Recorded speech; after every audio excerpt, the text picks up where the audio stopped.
Salafi saudara kita, Jamaah Tabligh saudara kita. Yang kebaikan, jangan keburukan. Nggak ada satupun yang sempurna di dunia. Siapa yang sempurna di sini Pak? Pergerakan mana yang sempurna? Tolong berdiri di sini Pak. Jelaskan pergerakannya. Nggak ada yang sempurna hari ini.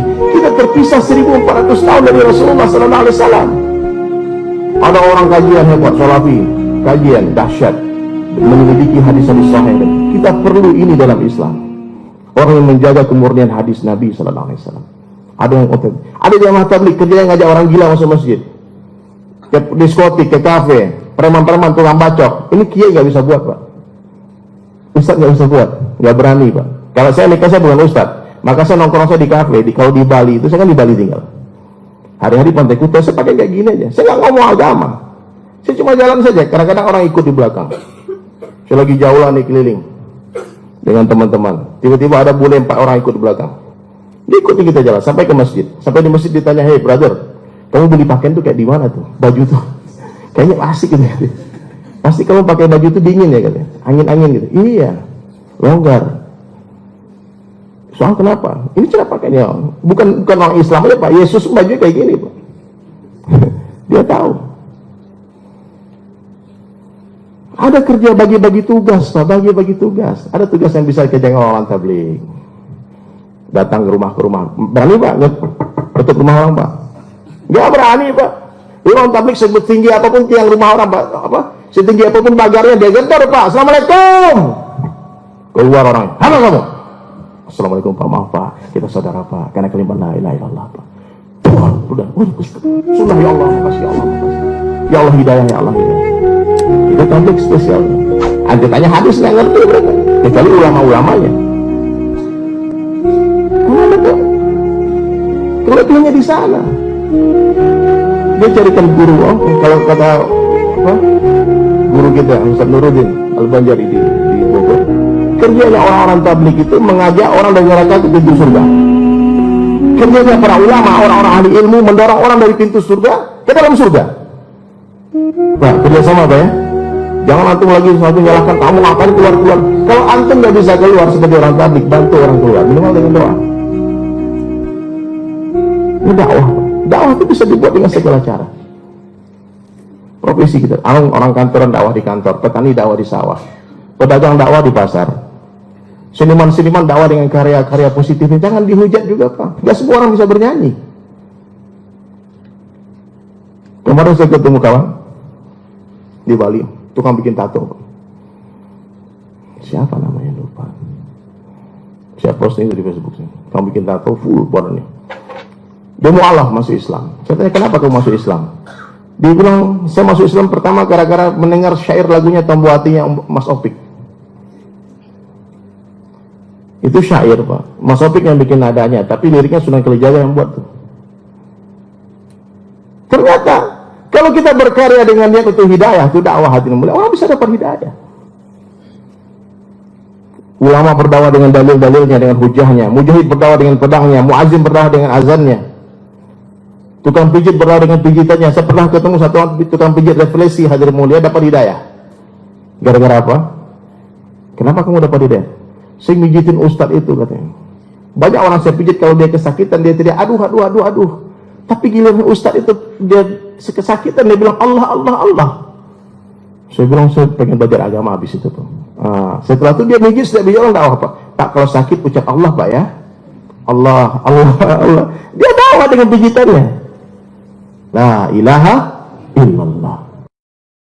Saya punya pengalaman pernah dakwah Pak di Bali, karena waktu itu tidak ada dalil, tidak ada petunjuk jalan. Kita lagi pergi khuruj dakwah di satu kampung, tidak ada orang Islam, sedikit, ada musola kecil. Jadi kita jalan, ketemu orang depan rumahnya. Saya ucap Assalamualaikum. Dia jawab Waalaikumsalam. Oh maaf Pak, kami dari masjid, kami sudah rombongan, kita lagi itikaf di masjid. Kita ini saudara Pak, karena kalimat la ilaha illallah Muhammad Rasulullah. Jadi kami lagi ada masa-masa di masjid lagi makan-makan, kami ngundang Bapak untuk makan sama-sama. Siap sebentar. Dia ke dalam rumahnya, dia ambil pecinya, dia punya peci nasional. Datang ke masjid, sampai di masjid, kawan saya dipijit-pijit dia, punggungnya Bapak. Oh enak katanya. Tengkurap dia Pak, dia pengen dipijit beneran. Dia pijit beneran, enak pijit. Saya kasih minum, susu, saya cai semuanya, makan. Pas azan maghrib itu bapak hilang. Mana bapak Suroso tadi? Hilang dia. Tahu-tahu besok siang dia datang ke masjid, dia bilang, bang, bisa dipijit lagi nggak? Itu pijitannya enak kemarin. Dipijit lagi. Hari kedua di sana, hari ketiga dia datang dengan seluruh keluarganya. Dia bilang, saya sudah 2 hari ini berpikir keras. Saya ini Nasrani, Pak. Tapi ketika saya masuk masjid, saya rasakan sesuatu yang beda. Ada kasih sayang di dalam masjid. Sudah kasih makan, dipijitin, diikram semua. Kami sudah sepakat satu keluarga pengen masuk Islam. Syahadat di hari ketiga. Salah masuk rumah. Kemarin saya diundang di Trans Studio di acara hitam putih. Jadi pengurus sebuah takut mengundang. Dia bilang, jadi dari itu dakwah sama diskotik, di klub-klub, maksudnya dakwah kemana? Saya bilang, saya nggak berdakwah di sana, saya cuma datang saya ke sana, saya nggak bicara di sana. Kalau di diskotik nggak mungkin kita gimana mau ngomong hal nggak kedengaran. Saya cuma duduk di sana, bikin suasana saja. Saya mencari saudara-saudara muslim saya di sana. Siapa? Alhamdulillah, saya nggak hitung berapa banyak orang mungkin yang bersyahadat melalui tangan ini. Wallahualam, saya nggak pernah hitung. Tapi banyak. Tapi nggak pernah sekalipun saya yang mendatangi orang kafir untuk masuk Islam, nggak pernah. Karena saya pikir hadirin, kalau kita menawarkan Islam kepada orang non-Islam seperti orang jual obat kurap, tapi dia kurapan. Siapa yang mau beli, Pak? Kita aja orang berteduh ke rumah kita, sementara atap rumah kita masih bolong. Saya lihat ada umat Islam hari ini, tukang bohong, tukang tipu, orang Islam semua, ini semua orang semua, pelacur, pezina, semua koruptor Islam. Gimana kita mau cerita indahnya Islam? Maka target pertama hadirin mulai saya dengar para ulama ahli dakwah, datangi orang Islam terlebih dahulu. Katakan kepada mereka, oh muslim, dia muslim, wake up, bangun, kamu jadi orang Islam, amalkan agamamu. Kalau kita udah tabur itu obat di kurat kita, orang tanya, kamu pakai apa? Sehingga orang pengen masuk Islam. Seperti sahabat. Saya datang ke bartender, rata-rata bartender di Bali itu orang Islam. Ada waitress, cewek-ceweknya itu muslim. Saya tahu berapa orang Islam, saya tunggu di depan pintu klub. Ajak ke masjid, bang, ada pengajian besok di masjid, datang bang. Kita makan-makan, minum-minum. Tapi saya malu ke masjid, bang. Kenapa malu? Saya banyak dosa, bang. Sholat, bang. Tapi dosa saya banyak, bang. Kalau dosa bapak abang banyak, sholat harus lebih banyak lagi.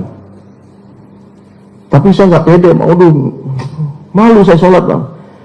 Abang kalau banyak dosa, malu sholat, seperti orang badannya kotor dengan penuh kotoran, bau busuk, tapi disuruh mandi, dibilang, aduh saya malu mandi, pak. Kenapa? Badan saya terlalu bau. Mesti kalau badan kita bau, mandi harus lebih lama, mandi harus lebih sering lagi. Maka kalau antum muda apa, jangan bicara tinggi-tinggi dulu, pak. Nanti orang nggak paham. Ajak sholat saja, Bang, saya ini suka main perempuan, bang. Teman saya curhat, nggak bisa hilang, bang. Pokok kamu sholat ya, tutup aibmu, sholat saja. Saya masih suka khamar, bang, narkoba, bang. Sholat. Saya jualan ganja, bang. Sholat kamu. Saya bilang sholat kamu. Nanti kalau saya bilang munafik, semua orang gimana, bang? Kasih tahu sama mereka, mungkin saya memang munafik.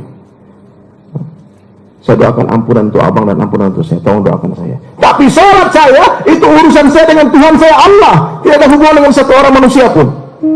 Kenapa kita harus sujud sama Allah? Kenapa kita harus menangis kepada Allah? Kenapa kita harus sholat? Karena kita manusia.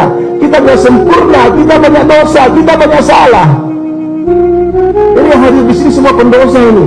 Saya bisa pastikan 100% pendosa semua. Termasuk saya.